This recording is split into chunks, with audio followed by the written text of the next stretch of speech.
Bollywood ನಟಿ ಮಮತಾ ಕುಲಕರ್ಣಿ ಜನವರಿ 24ರಂದು ನಡೆದ ಮಹಾಕುಂಭದಲ್ಲಿ ಕಿನ್ನರ್ ಅಖಾಡದ ಮಹಾಮಂಡಲೇಶ್ವರರಾಗಿದ್ದಾರೆ. ನಟಿ ಸಂಗಮದಲ್ಲಿ ಪಿಂಡದಾನ ಮಾಡಿದ್ರು. ನಂತರ ಪಟ್ಟಾಭಿಷೇಕ ಸಮಾರಂಭವು ಸಂಜೆ 6 ಗಂಟೆಗೆ ಕಿನ್ನರ್ ಅಖಾರದಲ್ಲಿ ನಡೆಯಿತು.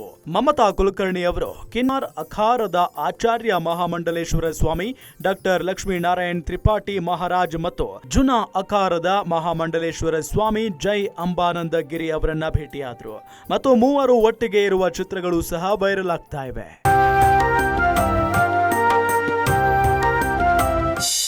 ಜನವರಿ 23ರಂದು ಮಮತಾ ಕುಲಕರ್ಣಿ ಇನ್ಸ್ಟಾಗ್ರಾಂನಲ್ಲಿ ವಿಡಿಯೋವನ್ನ ಹಂಚಿಕೊಂಡಿದ್ದು ತಾವು ಮಹಾಕುಂಭ ಮೇಳ ನಡೆಯುತ್ತಿರುವ ಪ್ರಯಾಗ್ರಾಜ್ಗೆ ಹೋಗುತ್ತಿರುವುದಾಗಿ ಮತ್ತು ಅಲ್ಲಿ ಕುಂಭ ಸ್ನಾನ ಮಾಡುವುದಾಗಿ ಅಭಿಮಾನಿಗಳಿಗೆ ತಿಳಿಸಿದ್ದರು. ಇದರೊಂದಿಗೆ ತಾನು ವಿಶ್ವನಾಥ ದೇವಸ್ಥಾನಕ್ಕೆ ಭೇಟಿ ನೀಡುವುದಾಗಿ ಮತ್ತು ಅಯೋಧ್ಯೆಗೆ ಹೋಗುವುದಾಗಿ ಹೇಳಿದ್ರು. ಕಿನ್ನರ್ ಅಖಾರದ ಆಚಾರ್ಯ ಮಹಾಮಂಡಲೇಶ್ವರ ಲಕ್ಷ್ಮೀನಾರಾಯಣ್ ಕಿನ್ನರ್ ಅಖಾರವು ಮಮತಾ ಕುಲಕರ್ಣಿಯನ್ನ ಮಹಾಮಂಡಲೇಶ್ವರರನ್ನಾಗಿ ಮಾಡಲಿದೆ. ಅವರನ್ನ ಮಮತಾ ನಂದಗಿರಿ ಎಂದು ಹೆಸರಿಸಲಾಗಿದೆ. ನಾನು ಇಲ್ಲಿ ಮಾತನಾಡುತ್ತಿರುವಾಗ ಎಲ್ಲ ಆಚರಣೆಗಳು ನಡೆಯುತ್ತಿವೆ. ಕಳೆದ 1.5 ವರ್ಷಗಳಿಂದ ಕಿನ್ನರ್ ಅಖಾರ ನನ್ನೊಂದಿಗೆ ಸಂಪರ್ಕದಲ್ಲಿದ್ದಾರೆ. ಆಕೆ ಬಯಸಿದರೆ ಯಾವುದೇ ಭಕ್ತಿ ಪಾತ್ರದ ಪಾತ್ರವನ್ನ ನಿರ್ವಹಿಸಲು ಅವಳಿಗೆ ಅವಕಾಶ ಇದೆ. ಯಾಕಂದ್ರೆ ನಾವು ಯಾರನ್ನೂ ಅವರ ಪಾತ್ರಗಳನ್ನ ನಿರ್ವಹಿಸುವುದನ್ನ ತಡೆಯುವುದಿಲ್ಲ ಅಂತ ಹೇಳಿದ್ರು.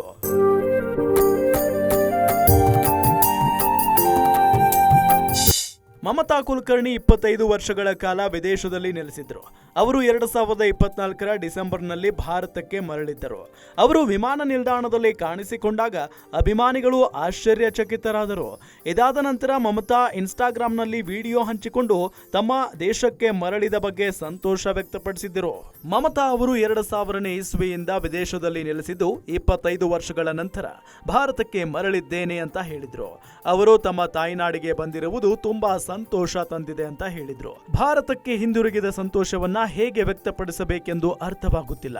ತನ್ನ ವಿಮಾನ ಭಾರತದ ನೆಲದಲ್ಲಿ ಇಳಿದಾಗ ಸುತ್ತಲೂ ನೋಡಿ ತುಂಬಾ ಭಾವುಕಳಾದೆ ಅಂತ ಹೇಳಿದ್ದರು.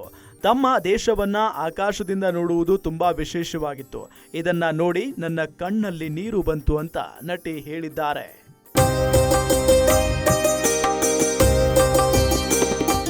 ಮಮತಾ ಕುಲಕರ್ಣಿ ಅವರು ಮಹಾಕುಂಭಮೇಳಕ್ಕಾಗಿ ಮಾತ್ರ ಭಾರತಕ್ಕೆ ಮರಳಿರುವುದಾಗಿ ಹೇಳಿದ್ದರು. ತಮ್ಮ ವಿಡಿಯೋದ ಶೀರ್ಷಿಕೆಯಲ್ಲಿ ನಟಿ ಬರೆದಿದ್ದಾರೆ, ನಾನು 25 ವರ್ಷಗಳ ನಂತರ ಭಾರತಕ್ಕೆ ಮರಳಿದ್ದೇನೆ. 12 ವರ್ಷಗಳ ತಪಸ್ಸಿನ ನಂತರ ನಾನು 2012ರಲ್ಲಿ ಕುಂಭಮೇಳದಲ್ಲಿ ಭಾಗವಹಿಸಿದೆ ಮತ್ತು ನಿಖರವಾಗಿ 12 ವರ್ಷಗಳ ನಂತರ 2025ರಲ್ಲಿ ಮತ್ತೊಂದು ಮಹಾಕುಂಭಕ್ಕೆ ನಾನು ಹಿಂತಿರುಗಿದ್ದೇನೆ ಅಂತ ಬರೆದುಕೊಂಡಿದ್ದಾರೆ. ಗ್ಯಾರಂಟಿ ನ್ಯೂಸ್, ಸುದ್ದಿ ಖಚಿತ, ನ್ಯಾಯ ನಿಶ್ಚಿತ.